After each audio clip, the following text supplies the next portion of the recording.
اعوذ باللہ من الشیطان اللعین الرجیم بسم اللہ الرحمن الرحیم الحمد للہ رب العالمین وصلی اللہ علی محمد وآلہ الطیبین الطاہرین المعصومین۔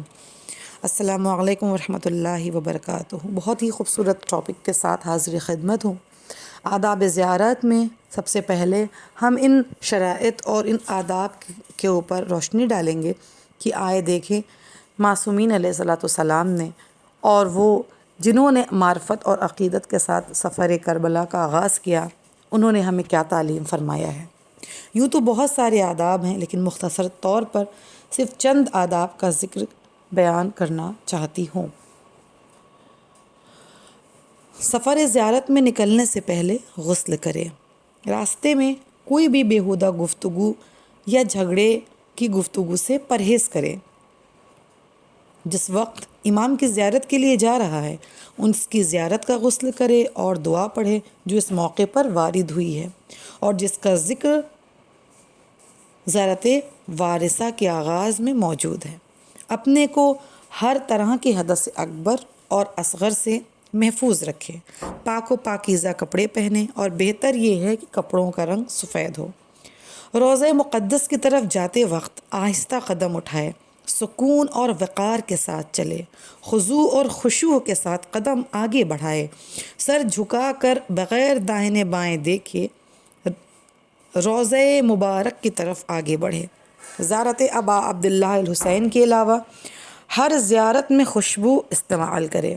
حرم مطہر کی طرف جاتے وقت تسبیح و تحلیل و ذکر خدا میں مشغول رہے اور محمد و آل محمد پر درود و صلوات و سلام بھیجے۔ حرم مبارک کے دروازے پر پہنچ کر اذن دخول طلب کرے اور کوشش کرے کہ ایسے موقع پر دل نرم ہو، خضوع اور خشوع پیدا ہو جائے۔ عظمت و جلالت صاحب مرقد منور کے بارے میں غور کرے اور یہ یاد رکھے کہ صاحب قبر اسے دیکھ رہا ہے، اس کے کلام کو سن رہا ہے، اس کو جواب بھی دے رہا ہے جس کی وہ خود زیارت کے کلمات پر گواہی دیتا ہے۔ اس کے بعد اس لطف اور محبت کے بارے میں غور کرے جو صاحب قبر کو اپنے شیعوں اور زائرین سے ہے۔ پھر اپنی حاجت کی خرابی اور ان بزرگوں کے احکام میں علیحدگی کو یاد کرے۔ پھر اپنی حالت کی خرابی اور ان بزرگوں کے احکام میں علیحدگی کو یاد کرے اور ان تعلیمات کو یاد کرے جنہیں وہ نہیں سیکھ سکا اور نہ دیکھ سکا، اور ان تکلیفوں کو یاد کرے جو ان کی طرف سے ان بزرگوں یا ان کے دوستوں تک پہنچی ہے، جس کے نتیجے میں ان حضرات کو تکلیف ہوئی۔ اگر انسان واقعاً ان باتوں پر غور کرے تو شاید اس کے قدم آگے بھی نہ بڑھ سکیں اور دل ان کے اوپر گزرنے والی مصیبتوں کو سوچتے سمجھتے ہوئے لرزہ براندام ہو۔ روضے کی چوکھٹ پر بوسہ دے۔ شیخ شہید رحمۃ اللہ علیہ نے فرمایا کہ اگر کوئی زیارت کرنے جائے تو سجدہ شکر کرے اس نیت سے کہ پروردگار نے اسے اس مکان مقدس تک پہنچنے کی توفیق اور سعادت نصیب کی۔ داہنے پاؤں کو داخل کرتے وقت اور بائیں پاؤں کو نکلتے وقت آگے بڑھائے، جس طرح مسجدوں میں کرتے ہیں۔ ذریع مطہر کے پاس جائے اور اگر ممکن ہو تو خود کو ذریع مطہر سے ملائے اور امام کے ساتھ ان کی ذریع کو بوسہ دے کر ٹیک لگائے تو یہ عمل بہتر ہے۔ زیارت کے وقت قبلے کو اپنی پشت پر رکھے اور رخ قبر مطہر کی طرف رکھے۔ یہ ادب تمام معصومین سے تعلق رکھتا ہے۔ زیارت ختم کرنے کے بعد داہنے رخسار کو قبر پر رکھے اور خضوع و خشوع کے ساتھ دعا کرے۔ اس کے بعد بائیں رخسار کو قبر پر رکھے، پروردگار کو صاحب قبر کا واسطہ دے کر گزارش کرے کہ صاحب قبر کی شفاعت سے محروم نہ ہو۔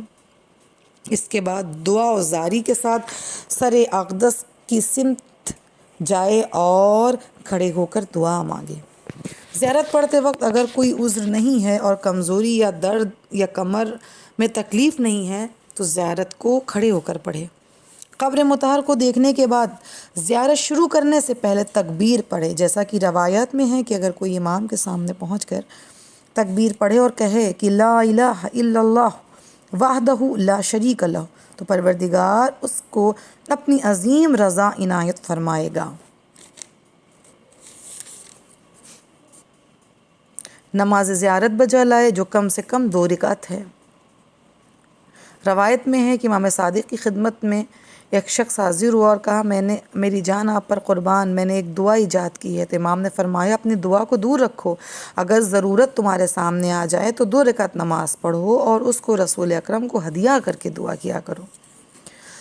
لہٰذا امام کے روضے میں جب جائے کسی بھی روضے کی طرف تو کم از کم 2 رکعت نماز پڑھے جو زیارت کی نیت سے ہے۔ نماز زیارت میں پہلی رکعت میں سورہ یاسین اور دوسری رکعت میں سورہ رحمان پڑھے۔ اگر اس کے علاوہ کوئی مخصوص یا کیفیت وارد نہ ہو تو نماز کے بعد جو دعا وارد ہوئی ہے ان دعاؤں کو پڑھے، اور جو کچھ بھی دین اور دنیا کے لیے مفید ہو اپنی دعا کو دیگر افراد کے لیے عام بنا کر قبولیت سے زیادہ قریب تر کرے۔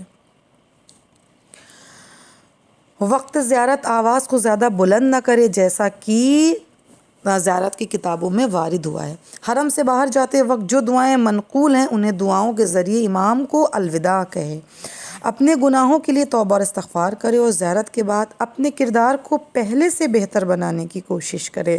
یہ بہت ضروری عمل ہے۔ زیارت کا مقصد دراصل یہ ہے کہ ہم جس عظیم امام کی یا جس عظیم معصوم کی بارگاہ میں حاضر ہوئے ہیں ان کے عمل، ان کے کردار، ان کی شہادت، ان کی شہامت اور ان کی سیرت سے ہم نے اپنی زندگی کو کتنا روشن کیا، کتنا منور کیا، اور ہم نے اپنے لیے کتنی زیادہ راہ کو اکٹھا کیا، یہ بہت ضروری ہے۔ لہٰذا یہ ضروری ہے کہ ہم اپنی زندگی میں امام کی ان چیزوں کے بارے میں غور کریں اور جتنا ہو سکے اپنے کردار کو اپنے عمل کے ذریعے بدلنے کی کوشش کریں، اس لیے کہ زیارت کا اصل مقصد یہی ہے کہ انسان اپنے کردار کو بدل دے، اپنے وجود کو بدلے، اور جیسا میرا امام چاہتا ہے ہم اس طرح بن جائیں انشاءاللہ۔ کہ جن کو بھی زیارت کربلا نصیب ہو رہی ہو ان سب کی زیارت معرفت کے ساتھ ہو، اور امام اس کی حاضری کو اپنی بارگاہ احدیت میں، اپنے درگاہ میں، اپنے دربار میں، اپنے حرم میں، اپنے روضے میں قبول اور مقبول فرمائیں۔ والسلام علیکم ورحمۃ اللہ۔